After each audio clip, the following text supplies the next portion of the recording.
Well, going everybody on YouTube, my name's Kobe, and welcome back to Nimbus Gaming.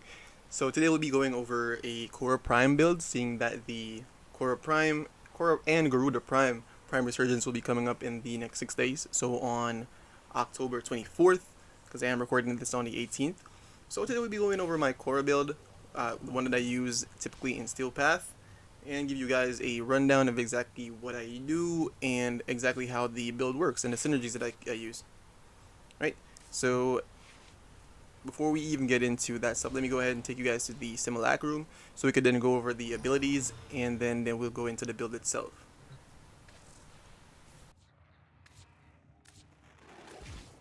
You are a true hunter. Where would the sanctuary be? Alright, awesome. So seeing that we're now here in the simulacrum, we're going to go ahead and take a look at the abilities.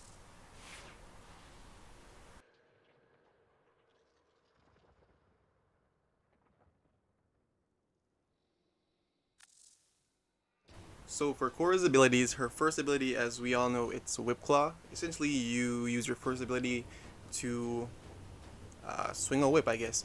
And when it comes on to this ability, this is a pseudo exalted, which means the mods that you apply on your melee weapon do affect this. So essentially, this uses the mods that are equipped on your melee, right? And her second ability, Ensnare, this is a grouping ability, which essentially you attach it to one enemy, and then after like a slight delay, it then pulls more enemies in, right? And for the third ability, we currently have Nourish. Typically, her third ability gives you the opportunity or the option to control Venari, which is her Kavat. And we all know Strangledome. This is Khora's main looting thing, and crowd control. And for her passive, essentially, Venari is just Venari stuff. It's just stuff when it comes down to Venari, but seeing that we're not really using Venari when it comes down to this build, that's not too important, right? And for synergies, we have the Rauta, which essentially is Kullervo's shotgun. And essentially what this does is that every time you shoot an enemy, it generates combo. So right, it generates melee combo count. So for every shot that it hits an enemy, it slowly builds up your combo, which means you could also get to 12x combo extremely fast without necessarily needing to have something like melee crescendo or anything of that sort, right? And we currently have melee dexterity, or primary dexterity I should say, when it comes down to the arcane, because that also gives you more combo duration, right? And these are the mods that I'm running. I'm currently running a radiation corrosive build. The radiation is pretty much there for the fact that I prefer to have like more magazine capacity on this. That's why I'm running atomic fallout, right? And for the melee in question, we are running the ceramic dagger, right? But I'll get into the ceramic dagger build right now. The Furious is just there just to, be there, right? And these are the evolutions that I chose, right? So we're running gun and blade. Essentially, whenever I get a kill with my shotgun or with my primary, it builds up, it gives me initial combo count, meaning that's permanent. You could stack that up to 7x. Right, and looking into the actual build itself, it's a melee influence gas build. I've been having a lot of fun when it comes on to using gas lately. And this build right here, it's nothing too crazy. It's just something that really works well with Khora and other frames. It works great by itself, if I'm being honest. It's really fun. Whenever you kill an enemy, you leave a little gas cloud, and melee influence essentially spreads out that gas cloud even further because it shares the status procs with nearby enemies in an 18-meter radius. So when those enemies die, they leave that lingering gas cloud as well, right? And as I'm showing here, you could always swap out Weeping Wounds with melee Elementalist because it gives you more status chance. It gives you status chance as well as more status damage, right? And for Venari, it's nothing crazy. I just pretty much just put some mods on it for Slice of Life. So these are just QOL mods. It's nothing too crazy. We have Fetch to pull in loot, Send Deconstruct for energy sustain. Nothing too crazy. And for the claws, it's a similar situation. Nothing too crazy with the claws. Because Venari isn't really the... she's not really the showcase here when it comes on to this build itself. Right? The companion that I choose to use is Tariga with the Volclock. You could always run the Verglass or the Verglass Prime, well, the Verglass Prime, if you have a Riven to get it over that 50% crit chance. So you could then take usage of Tenacious Bond, which gives you more crit damage, right? And we have Manifold Bond, because every time you kill an enemy that has 3 or more status procs, you'll be able to essentially reset the cooldown on Doriga's abilities, meaning it'll be able to spam Arc Coil a lot more, priming the enemies with all the statuses from his weapon as well. So it'll be able to not only just proc electricity, it also procs all the modded elements on his weapon, or on the Volclock in this case. Right, and just to give you guys a showcase, let's go ahead and spawn out 150 Steel Path Heavy Gunners.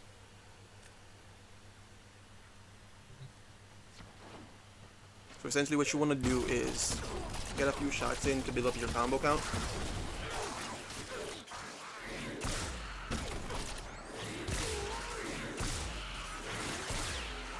And as you guys can see, all those glass clouds are lingering.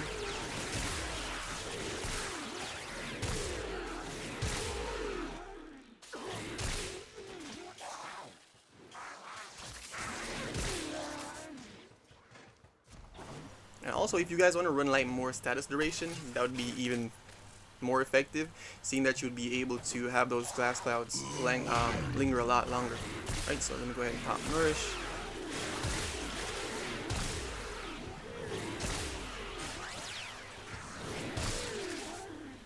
And these red crits are pretty much the product of running Blood Rush, because the higher your combo count, the higher your crit chance will be. Right, and so use her 2 to group the enemies. As you guys can see, with the enemies grouped up, all it takes is one hit or one of the whip claws, and then boom.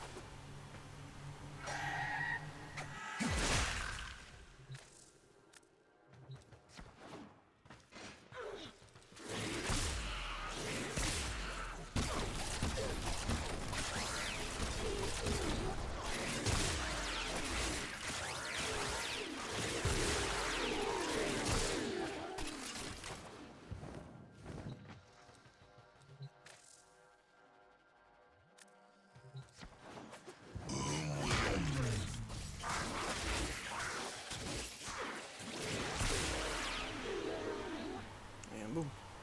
So just like that, guys, the Whip Claw build itself is pretty crazy, pretty cracked. So let me go ahead and now show you guys the Khora build itself. Right, so for Khora, we're running Steel Charge in the aura.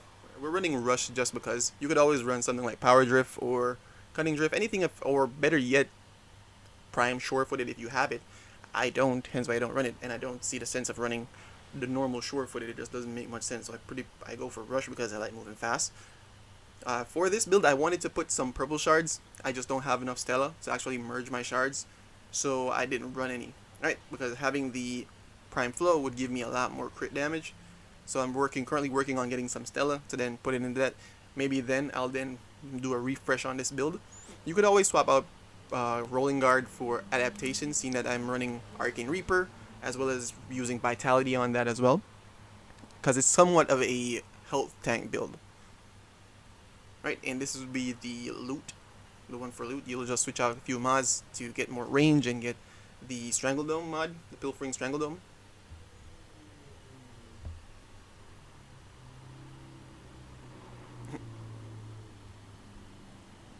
Yeah, and as I said, you guys could always swap out Rush for Sure-Footed or Power Drift or Cunning Drift if you wanted more range. Right, and this is the Steel Pat run. Get some energy. Also, I do apologize if you guys hear any like trucks or cars in the background. I don't know why everyone's deciding to make a bunch of noise in the background. But yeah.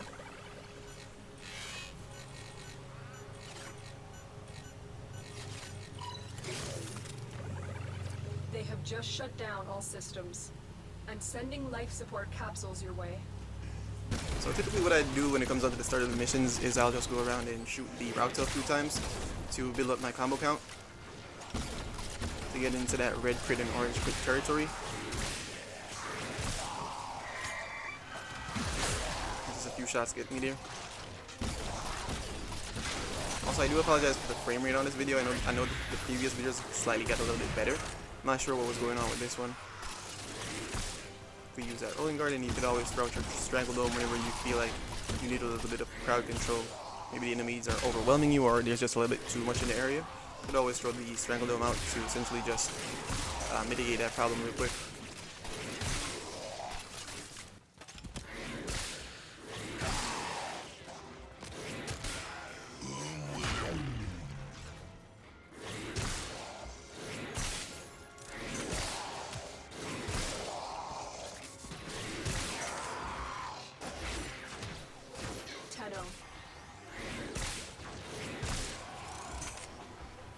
Also, just a note, there was once when I died in this mission, however I did cut it out because I was having some frame rate issues when it comes on to the recording itself, not due to the actual gameplay.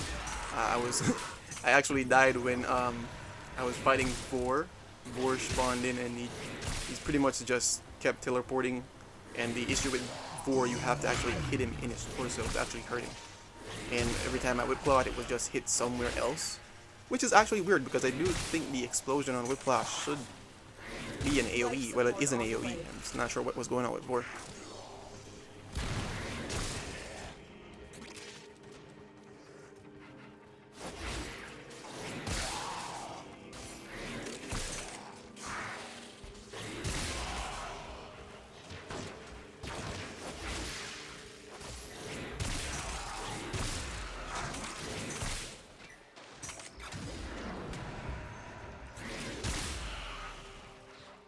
I've delivered another life support capsule.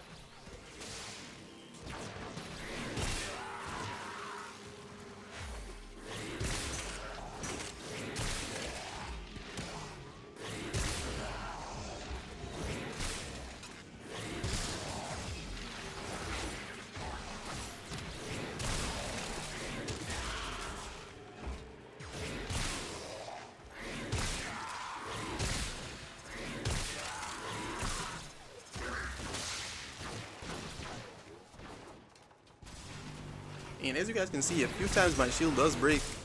You guys could always run Arcane Aegis and swap out Vitality for Primary Direction and turn it into a shield tank build. That would probably be a little bit more effective. But I'm pretty much 9 times out of 10 I'm pretty comfortable using this build. Not really struggling or worrying too much because I do have that rolling guard. If I feel like I'm gonna be, if I feel like I'm gonna die, I'll just pop the rolling guard and I'll skedaddle. I'll just use the sprint boost that I have from Rush and just get out of dodge.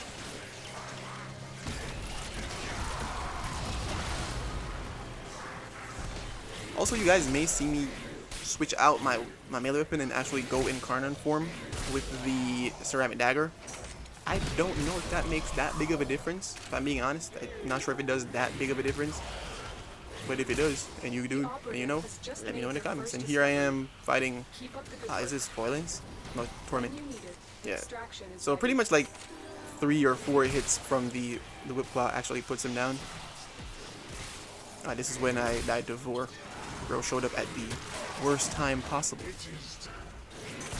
But I did cut it out because I was having some frame rate drops when I look back at the recording. Well, I am having frame rate drops, but it was a lot worse then. But bear with me. I'm working on trying to get some better equipment.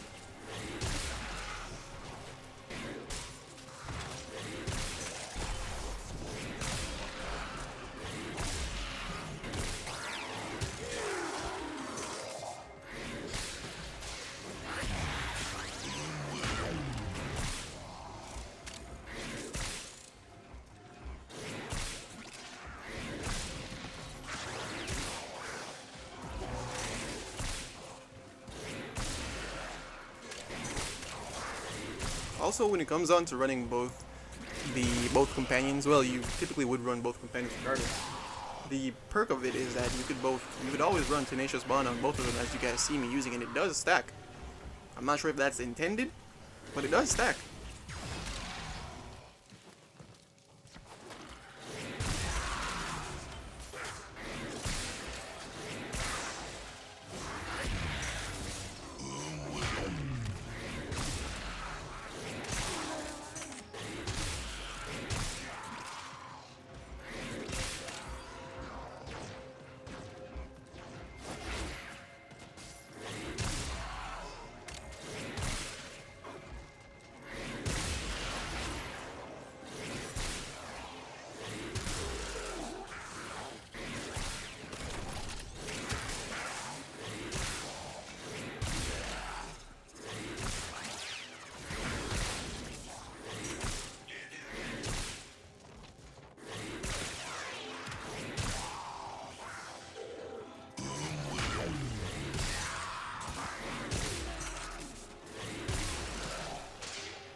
And I think this is where the second... Yeah, this is where Malice... Is that Malice? Yeah, and this is where Malice spawns in. And he's up here. And he's no longer up there. That was quite literally 2 hits. 2 clean hits that landed. Put him out of his misery. And wrapping up that mission, show you guys here that I was able to get 668, could have been 69, at the end of that 10-minute survival. Could have racked up more, but I was just dwelling in that one area, which wasn't the best for spawns. So you guys could get a lot more kills when it comes down to this. So just to essentially load out of here and then go into the build and show you guys everything again once more.